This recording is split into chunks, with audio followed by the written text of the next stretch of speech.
الرحمن الرحیم السلام علیکم۔ Tariq Javed Khokhar advocate law for you channel کے ساتھ چینل کو لازمی سبسکرائب کیا کریں، لائک شیئر کومنٹس بھی کریں اور اپنی رائے کا اظہار بھی کریں۔ اس ویڈیو میں ہم بات کریں گے کچھ ٹیکسز کے حوالے سے، یعنی اس بجٹ کے بعد جو ہے بہت سارے جو ٹیکسز ہیں ان میں کس قدر جو ہے وہ اضافہ ہوا ہے، کیا کمی ہوئی ہے، کیا بیشی ہوئی ہے، یہ ذکر کرتے ہیں۔ اس سے پہلے ہم نے تقریباً جو زیادہ تر ڈسکس کیا ہے وہ پراپرٹی کے حوالے سے کیا ہے کہ پراپرٹی کے لین دین کے اوپر کتنے ٹیکسز دینے پڑتے ہیں، یا پھر گاڑیوں کے اوپر وغیرہ وغیرہ۔ بینک اکاؤنٹس کے اوپر بھی کافی ہم نے ڈسکس کیا ہے، لیکن یہ ایک اس میں کوشش کی گئی ہے کہ اس کو کسی حد تک سم اپ کیا جائے، اور بہت ساری چیزیں ہیں جہاں پہ ٹیکس دیتا ہے ہر آدمی، ہر کنزیومر، لیکن وہ ان چیزوں کو دیکھتا نہیں ہے، نہ کبھی انہوں نے ان چیزوں کے اوپر غور کیا۔ یہ تھوڑا سا آپ ڈسکس کر لیتے ہیں۔ اس کو بڑا سلو چل رہا ہے، آپ اس کو خود سے ریڈ بھی کر سکتے ہیں، کچھ تھوڑا بہت میں آپ کے سامنے اس کو ریڈ کر دیتا ہوں۔ جیسے آپ کے اپنے پیسے پڑے ہوئے ہیں بینک کے اندر، تو وہاں سے آپ نے کچھ ٹرانزیکشن کرنی ہے، یعنی پیسے ودڈرا کرنے ہیں۔ وہ اگر آپ کریں گے 50,000 روپیہ یا اس سے زیادہ، تو جو فائلر ہے اس کو تو کچھ ٹیکس نہیں دینا پڑے گا، لیکن نان فائلر کو جو ہے یہاں پہ 8%، یعنی 1,00,000 اگر آپ نکالیں گے تو آپ کو 800 روپیہ آپ کی کٹوتی ہو جائے گی۔ پہلے اس بجٹ سے پہلے یہ 600 ہوا کرتی تھی۔ سیونگ اکاؤنٹ کے اندر آپ کا پیسہ پڑا ہوا ہے اور وہاں سے پرافٹ آتا ہے، تو جو آپ کو پرافٹ آتا ہے اس کا دیکھ لیں۔ اب یہ فائلر اور نان فائلر کا کتنا ڈفرینس ہے، یہ ڈبل ہے، یعنی 20% فائلر کو دینا پڑے گا، اور اگر نان فائلر ہوا تو یہ 40%۔ یہ آپ دیکھ لیں کہ 1,00,000 کے اوپر 20,000 ہے، اور اگر آپ نان فائلر ہوئے تو 1,00,000 کے اوپر آپ کو 40,000 دینا پڑے گا۔ ڈیبٹ یا کریڈٹ کارڈ ہیں آپ کے پاس، اس کے اوپر کوئی ٹرانزیکشن کرتے ہیں تو یہ بھی دیکھ لیں، یہ بھی ڈبل ڈفرینس ہے، 5% فائلر کا اور نان فائلر کا 10%۔ پھر آپ کے پاس پرائز بانڈ ہیں، دیکھ لیں اس کا بھی۔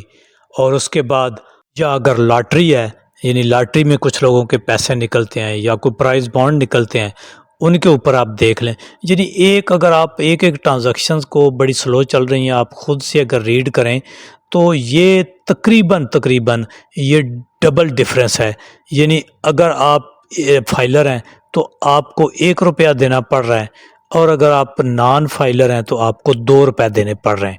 اور یہ ایسی چیزیں ہیں کہ جو عام آدمی ان کو جو ہے نا وہ دیکھتا نہیں ہے، ان کو کیلکولیٹ بھی نہیں کرتا۔ جیسے آگے چل کے آپ دیکھیں تو جو آپ اپنے موبائل ریچارج کرتے ہیں، اس میں کارڈ ڈالتے ہیں، اس کے اوپر بھی جو ٹیکس ہوتا ہے، دیکھیں نا، اس میں اگر آپ ڈالتے ہیں کارڈ، تو آپ جب کارڈ ڈالتے ہیں تو آپ کو 100 روپے کا کارڈ ڈالتے ہیں تو 100 روپے میں سے کوئی 84-85 روپے آپ کو ملتے ہیں، باقی آپ کے ٹیکس کی کٹوتی ہو جاتی ہے۔ پھر ہر کال کے اوپر ٹیکس ہے، اور پھر اسی طرح سے جو ہے وہ میسیج کے اوپر ٹیکسز ہیں وغیرہ وغیرہ۔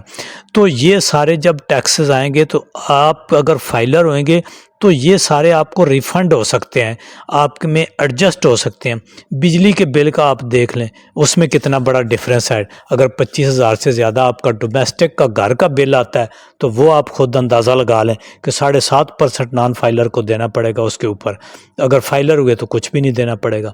اسی طرح سروسز کے اوپر کوئی ٹیچر ہے، آپ کے آپ کی بچی کی شادی ہے، آپ کی بچے کا کوئی عقیقہ کا فنکشن ہے، آپ کے بچے کا کوئی برتھ ڈے کا فنکشن ہے، آپ شادی ہال میں بکنگ کرتے ہیں، تو وہاں پہ آپ دیکھ لیں کہ کتنا زیادہ ٹیکس دینا پڑے گا۔ یعنی فائلر سے اگر ہوئے تو ہاف، اگر نان فائلر ہوئے تو آپ کو ڈبل ٹیکس دینا پڑے گا۔ آپ کو ڈسٹریبیوٹر ہیں، ریٹیلر ہیں، یعنی چھوٹی دکان والے ہیں، آپ پرچون فروش ہیں، یا آپ کوئی ایکسپورٹ امپورٹ کا کام کر رہے ہیں، چونکہ عام طور پہ پراپرٹی اور گاڑیوں کی سیل پرچیز اور اسی چیز کو دیکھا جاتا ہے۔ جو کوئی سرکاری ملازم ہے، پینشنر ہے، تو اسی چیز کو ڈسکس کرتے ہیں۔ تو یہ چھوٹی موٹی چیزیں تو آپ لوگ ڈسکس نہیں کرتے۔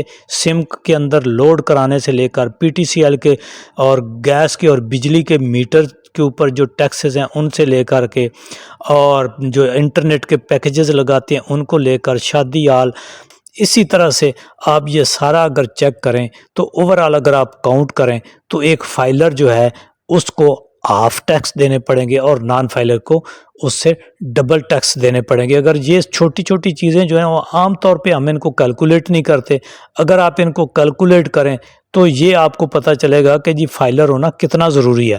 اس کے لیے کرنا آپ نے کیا ہے کہ گھر بیٹھے آپ جہاں کہیں بھی ہیں، اوورسیز ہیں، پاکستان میں بیٹھے ہیں، واٹس ایپ کے اوپر آپ نے اپنے ڈاکومنٹس سینڈ کرنے ہیں، آپ کو کسی دفتر نہیں جانا پڑے گا، کوئی آپ کو کہیں کے چکر نہیں لگانے پڑیں گے۔ جو ڈاٹا ہم مانگیں گے وہ آپ دیں گے، واٹس ایپ کریں گے، اپنی چیزیں ہمیں بھیجیں گے اور ہم آپ کو فائلر کر دیں گے۔